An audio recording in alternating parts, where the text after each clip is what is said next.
मुरारी त्रिपुरांतकारी भानु शशि भूमि सुतो बुधश्च गुरुश्च शुक्रौ शनि राहु केतौ सर्वे ग्रहा शांतिकरा भवन्तु।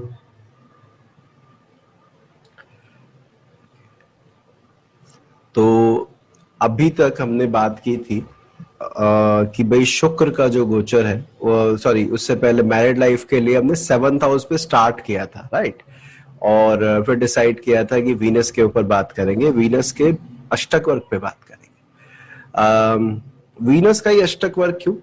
क्योंकि वीनस न केवल लोगों नॉर्मली ये तो बोलते हैं कि पति की कुंडली में पत्नी का कारक है शुक्र, लेकिन इसके अलावा भी शुक्र रोमांस का, बॉन्डिंग का, अफेक्शन का, दूसरे के प्रति लगाव का कारक है। अभी रिसेंटली एक सवाल मैंने पूछा एक फेसबुक प्लेटफॉर्म पर कि क्षमा वाला था कि क्षमा सुनना कौन पसंद करता है और क्षमा करना कौन पसंद करता है। आप लोगों को बताता हूँ कि उसमें ये था कि प्रेम जो है वो क्षमा कहना पसंद करता है या क्षमा करना पसंद करता है कि चलो कोई बात नहीं, लेकिन अहंकार क्षमा सुनना पसंद करता है कि कोई मुझसे क्षमा मांगे। तो उस पे मैंने लोगों से वैसे ही बोला था कि आप लोग बताइए आपके हिसाब से कौन सा घर इंपॉर्टेंट है, कौन सा प्लैनेट इंपॉर्टेंट है। तो वहां पे एक वीनस ऐसा प्लैनेट जरूर है जो कि ना अगर अफेक्शन है तो वहां पर किसी भी मतलब क्या कहें, नीचे लेवल तक जाकर भी चलो खत्म करो कहानी, नेगेटिविटी खत्म करो, वापस बॉन्डिंग नॉर्मल करो, उसके लिए जाता है। तो अगर कुंडली में शुक्र बली हो तो ये क्वालिटी देखने में आती है।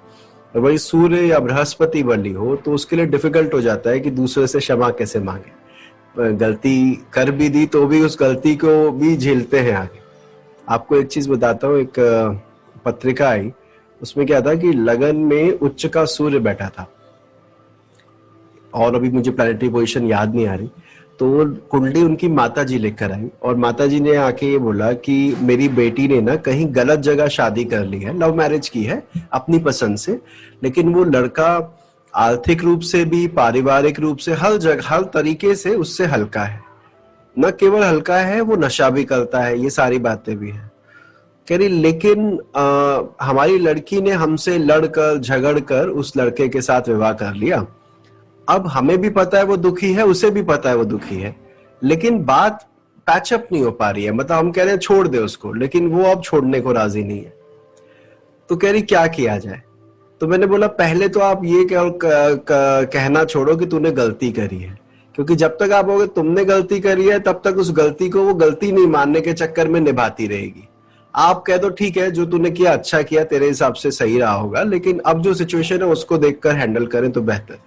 तो ये सूर्य की और मंगल की और ये बृहस्पति की कमी है कि अगर कोई गलती हो जाए और वो लोगों को पता लग जाए तो उस गलती को निभाने के चक्कर में और गलतियां करते हैं। खैर अपने विषय पर आते हैं, हम शुक्र की बात कर रहे थे। तो शुक्र रोमांस का कारक है और वैवाहिक जीवन में ऑब्वियसली उसकी बहुत महत्ता है। तो पहले तो हम ये जानते हैं कि शुक्र के बल को देखने के कई तरीके हैं। पहला तो यही है कुंडली में किस भाव में है, किस राशि में है, उसके आधार पर हमने कर दिया। और डिटेल में जाएं तो षटबल निकाल लिया, षटबल से देखा कि कितना बली है वहां पर। उसी तरह से एक तरीका अष्टक वर्ग का भी है। अगर चार्ट में वीनस के जहां भी बैठा है उसके पास अच्छे खासे पॉइंट है, वहां अच्छा नंबर मिला हुआ है, तो ये भी अपोजिट जेंडर से अफेक्शन मिलने के लिए बहुत अच्छा योग है। ये मैरिड लाइफ के लिए अच्छा नहीं है, ये अपोजिट जेंडर से अटैचमेंट और उनसे लाभ मिलने के लिए ज्यादा बेहतर है। अब आप कई बार ये पत्नी के द्वारा या पति के द्वारा ही मिलता है और कई बार सिचुएशन डिफर भी करती है, ठीक है। इसके अलावा भी 3-4 इंपॉर्टेंट प्रिंसिपल है जो शुक्र के अष्टक वर्ग के बारे में बताए गए हैं, वो मैं आपके साथ रख रहा हूं कि उससे आप क्या क्या किस तरह से इसको देख सकते हैं। तो चालू करते हैं।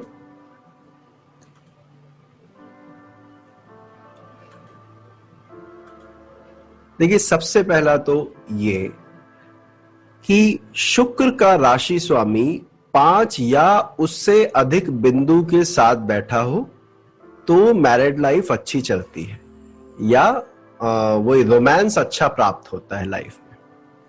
दोबारा मैं बोलूंगा, शुक्र नहीं, शुक्र का राशि स्वामी 5 या उससे अधिक बिंदु के साथ बैठा हो तो इस योग को अच्छा माना गया। यहां पर एक बात, चलो अभी केस लेंगे तो फिर मैं इसके बारे में आपको और बताता हूं। एक एग्जाम्पल चार्ट से समझते हैं कि कुंडली आए तो कैसे देखते हैं। जैसे मान लीजिए ये कुंडली है 10 अगस्त 1978 की, 5:45 दिल्ली का जन्म है। अब यहां पर हमने कुंडली में सबसे पहले क्या देखना है कि शुक्र किस राशि में है। तो हमें मिला शुक्र बुध की राशि में है, तो शुक्र का राशि स्वामी बुध हो गया, राइट। अब हमने देखना है कि बुध को उसी के भिन्नाष्टक में कितने बिंदु मिले। ठीक है, वीनस की बात नहीं करेंगे हम, मरकरी के ही भिन्नाष्टक को देखेंगे। अगर मैं यहां पर ये दिखाऊं आपको, ये मरकरी का भिन्नाष्टक है, ये कैसे निकलता है, इसको कैसे निकाला जाता है, उसके ऊपर तो हमने एक अष्टक वर्ग वेबिनार किया ही था। और जिन लोगों को नहीं भी पता, मेरे ख्याल से जो पॉपुलर सॉफ्टवेयर है उसमें निकल जाता है। अब तो टेलीफोनिक जो मोबाइल फोन में जो एप्लीकेशन है उसमें भी आता है, आप अलग अलग ग्रहों का भिन्नाष्टक निकाल सकते हैं, टेबल दी होती है। तो मैंने क्या किया कि बुध का भिन्नाष्टक खोला और ये देखा कि बुध जिस राशि में बैठा है या 5 नंबर राशि में बैठा है, तो इस टेबल में देखा कि 5 नंबर राशि में बुध को कितने पॉइंट मिले। तो हमारे पास ये 4 आया।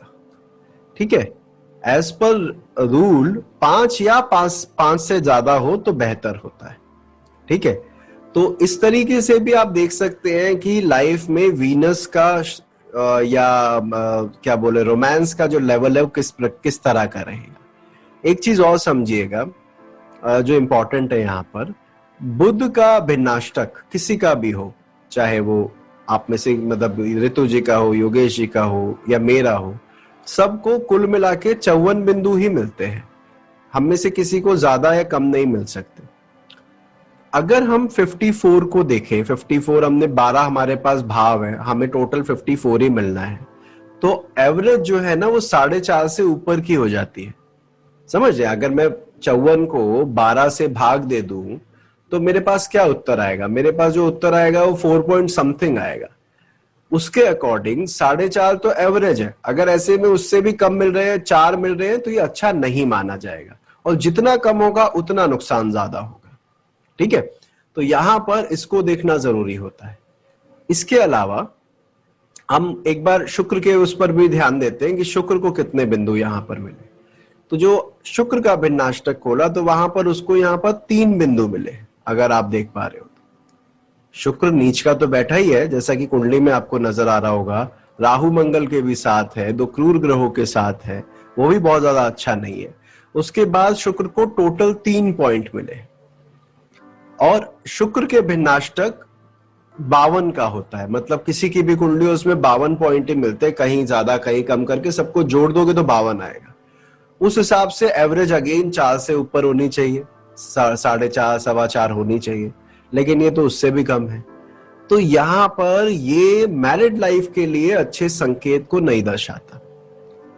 तो मैंने प्रिंसिपल क्या बोला कि बुध जिसके घर में बैठा है उस घर का मालिक 5 या 5 से ज्यादा बिंदु के साथ हो, इसको देखना है। और नॉर्मली शुक्र का भिन्नाष्टक तो आपको देख ही लेना चाहिए कि क्या नजर आता है। आगे देखते हैं। इसके बाद जो अगला प्रिंसिपल है, शुक्र से सप्तम भाव में जन्म नक्षत्र के स्वामी ने बिंदु दिए हो तो वैवाहिक जीवन अच्छा रहता है। समझिएगा, शुक्र से सप्तम भाव, आपने क्या करना है, शुक्र का भिन्नाष्टक खोलना है, कुंडली देखनी है, देखना है शुक्र से 7वें घर में कौन सी राशि है, वहां पे किस किस ने पॉइंट दिए। कैसे देखते हैं मैं अभी समझाता हूं। उससे भी अंदाजा लगता है, अगर वहां नक्षत्र के स्वामी ने बिंदु दिए तो आपको जो जीवन साथी मिलेगा उसके साथ तालमेल अच्छा बेहतर साबित हो सकता है।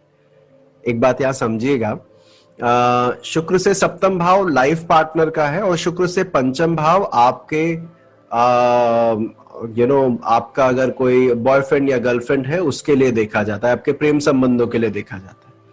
तो अगर शुक्र से सप्तम में उस नक्षत्र के स्वामी ने पॉइंट दिए तो आपको लाइफ पार्टनर में वो क्वालिटी मिलेगी जो शुक्र के लिए आपको चाहिए। मतलब रोमांस के लिए, अफेक्शन के लिए आप जैसा पार्टनर चाहते हो उस तरह के पार्टनर मिलने के योग बनेंगे।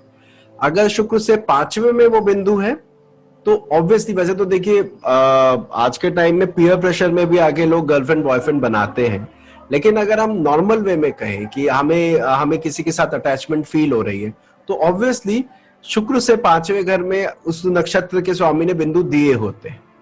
मैं अभी समझाऊंगा आपको। अभी केस लेते हैं।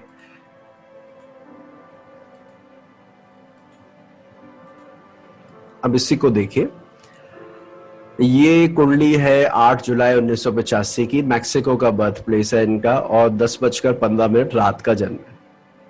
अब इस कुंडली में पहले वाला नियम लगाते हैं कि शुक्र के राशि स्वामी ने को कितने बिंदु मिले हैं। यहां पर शुक्र जो है वो अपने ही घर में बैठा है, तो हमें किसी और का भिन्नाष्टक खोलने की जरूरत ही नहीं, हम शुक्र का ही भिन्नाष्टक खोल लेंगे, उसी से पता लग जाएगा। तो जब हम शुक्र का भिन्नाष्टक देखते हैं तो अब हमने क्या देखना है कि वृषभ राशि में कितने बिंदु मिले। यहां पर वृषभ राशि में जब हमने नोटिस किया तो 8 बिंदु मिले, यानी कि सभी ने बिंदु दिए हैं, 1 to all।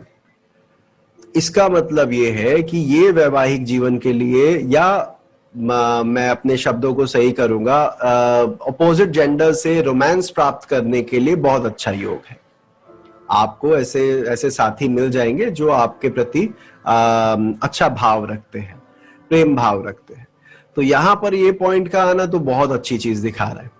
अब हमने दूसरा प्रिंसिपल लगाना है। दूसरा प्रिंसिपल के लिए हमें पहले तो ये पता होना चाहिए कि इस लड़के का, ये मेल चार्ट है, तो इस लड़के का जन्म नक्षत्र क्या है। इस लड़के का जन्म नक्षत्र उत्तरा भाद्रपदा है। उत्तरा भाद्रपद शनि का नक्षत्र होता है। तो अब हम क्या करेंगे, हम देखेंगे जहां शुक्र बैठा है उससे 7वें घर में, यानी कि वृश्चिक राशि में, क्या शनि ने बिंदु दिए।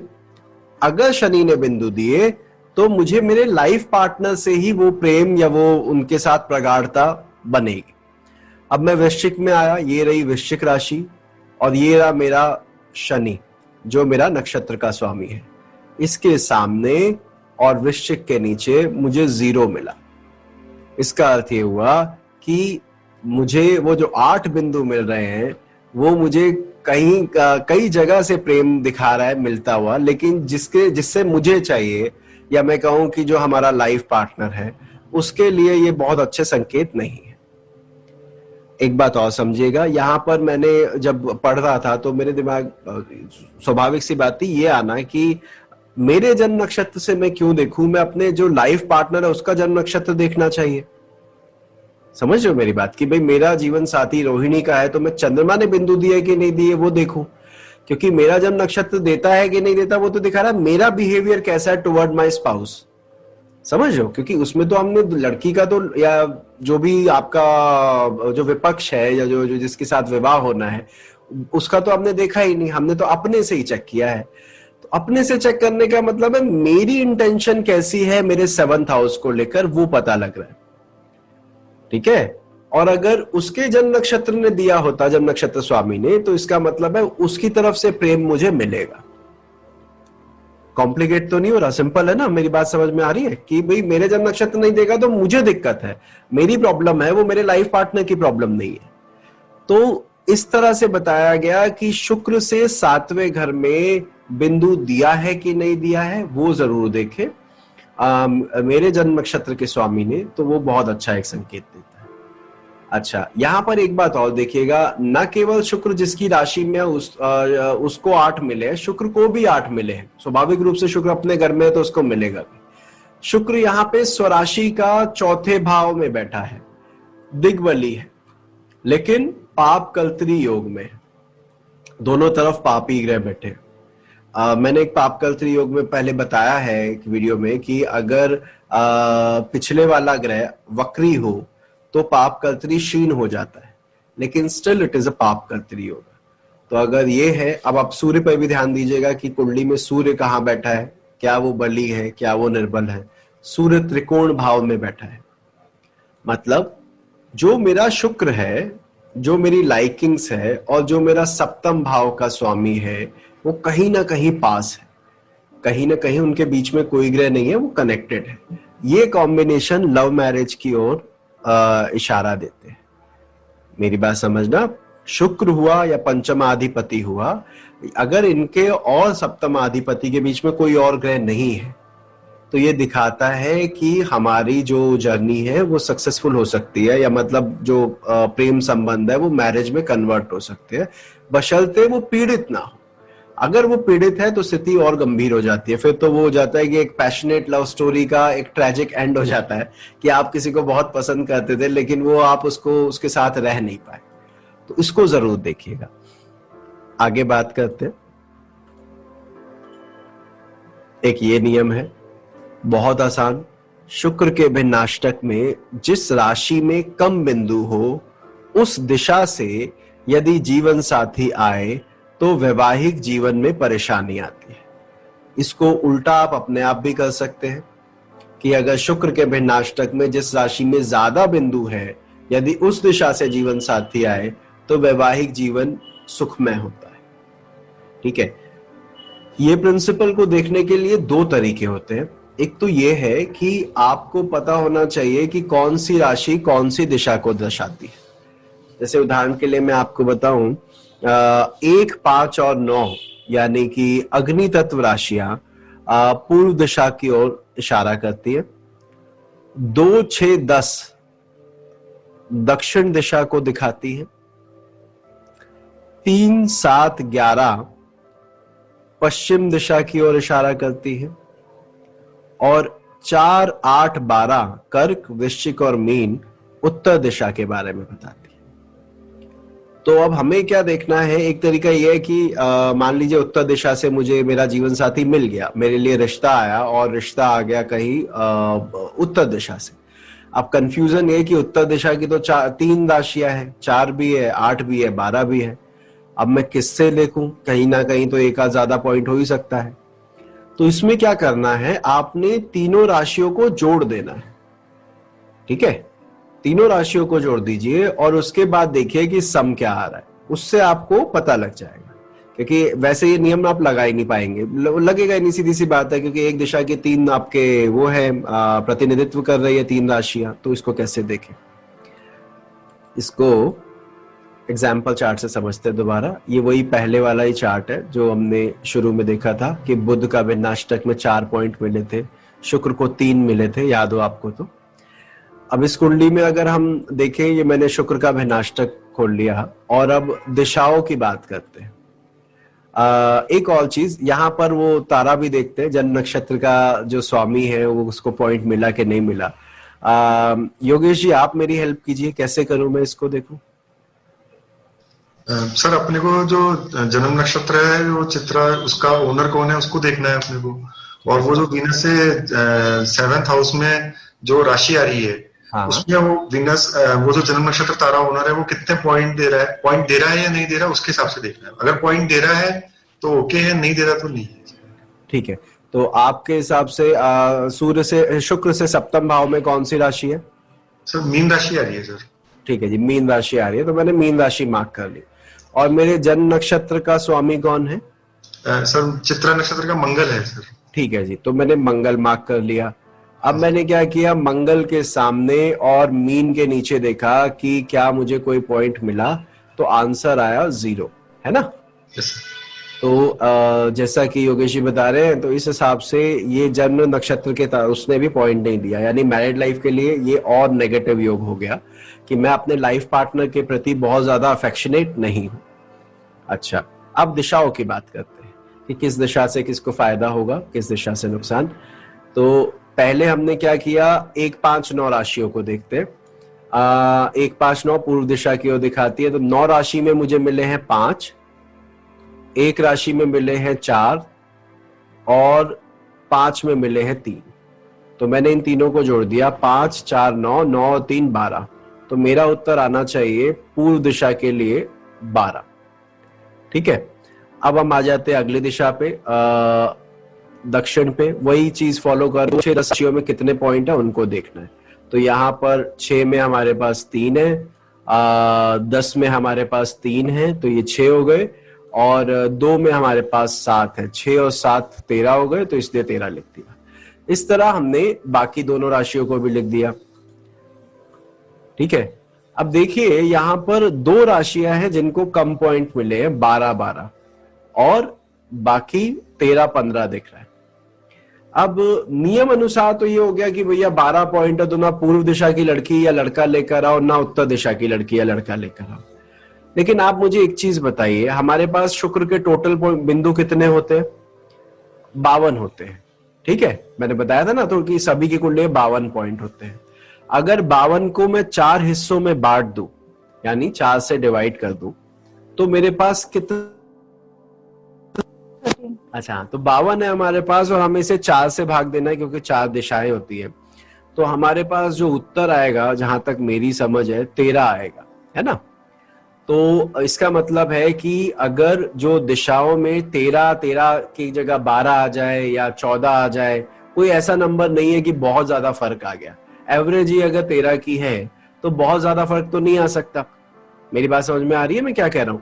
इस कुंडली में कहने के लिए हमारे पास 12 आ गया, लेकिन वो 13 से सिर्फ 1 पॉइंट कम है।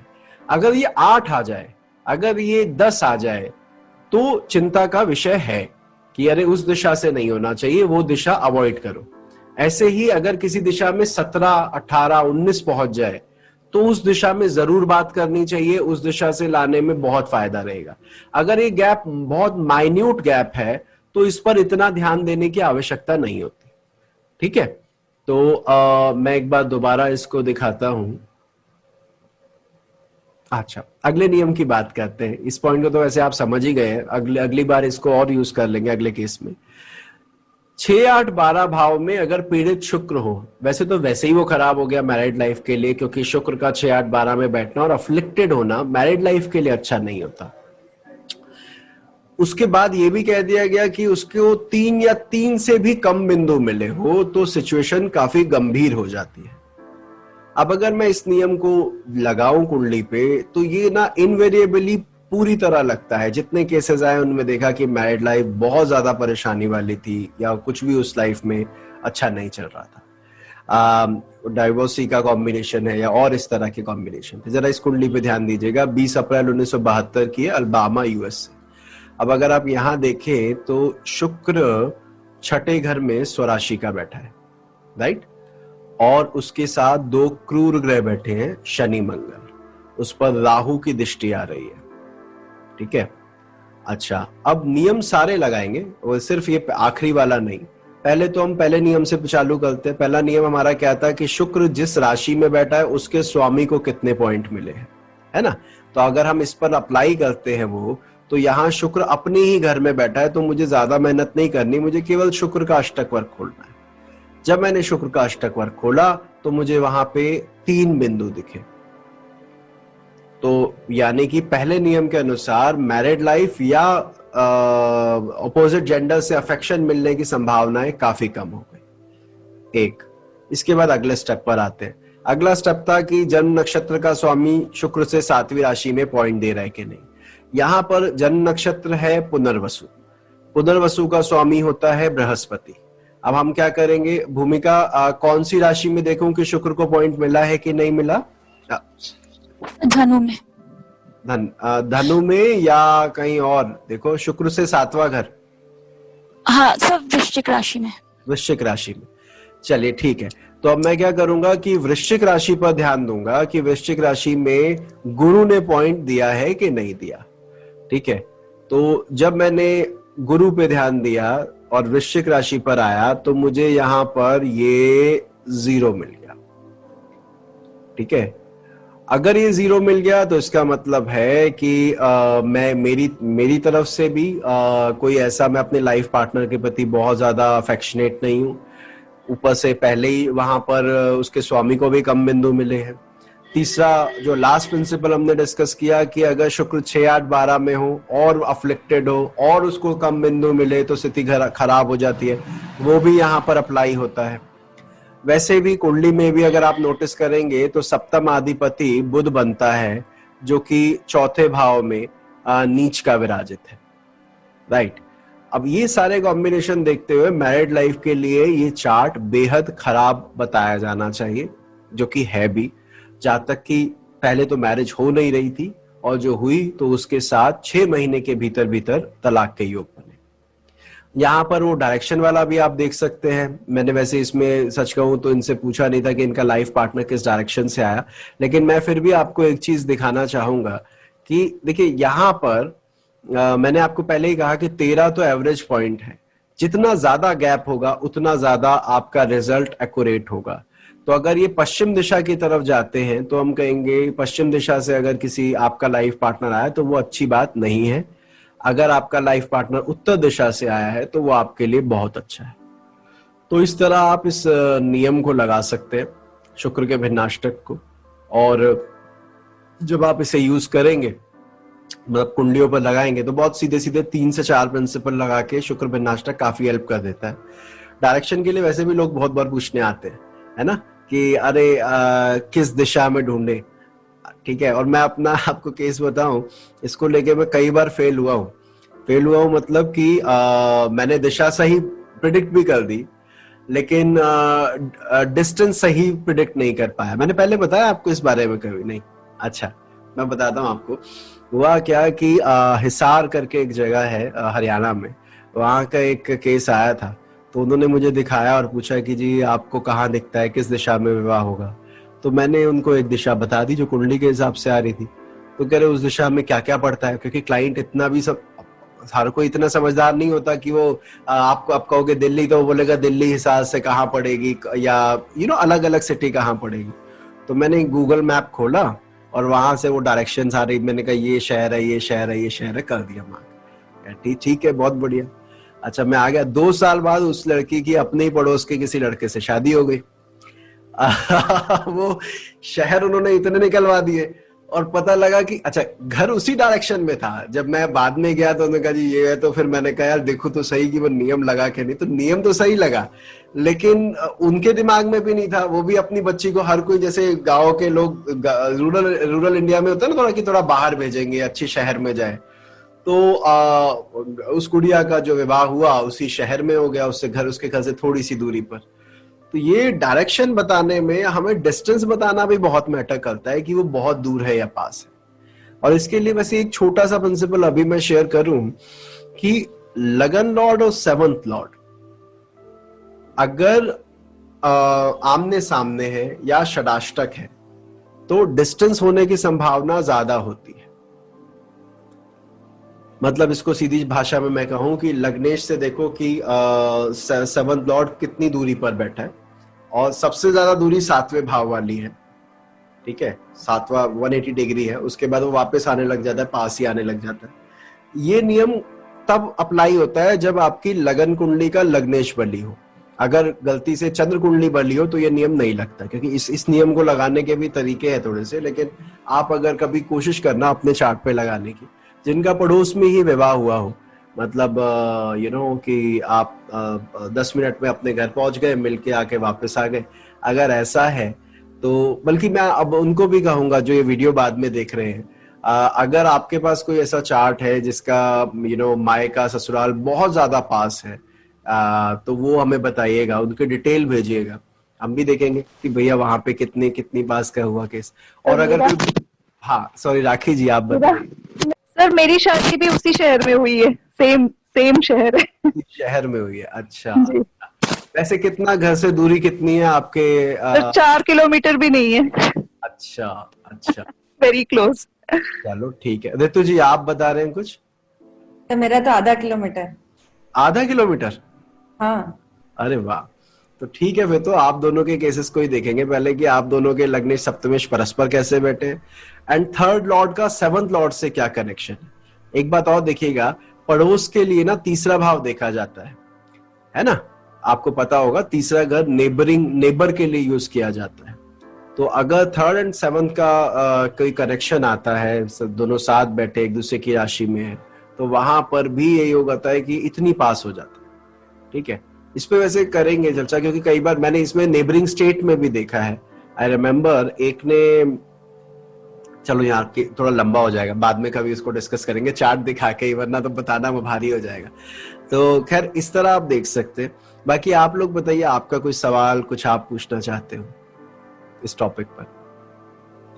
वैसे नया था ये काफी टॉपिक, इस पे मैं क्या क्वेरीज पहले से नहीं होगी, जब तक लगाएंगे नहीं तब तक पता नहीं लगेगा क्या क्या हो सकता है ना। फिर भी अगर कोई हो तो मुझे बताइएगा। हाँ योगेश जी बताइए। सर जैसे अपने जो बेनिफिक प्लैनेट्स हैं, जैसे बृहस्पति हुआ या शुक्र हुआ, इन लोगों का सर जो टोटल होता है वो ज्यादा होता है अष्टक वर्ग में, और शनि और मंगल है इनका टोटल कम होता है सर, जो क्रूअल प्लैनेट्स है।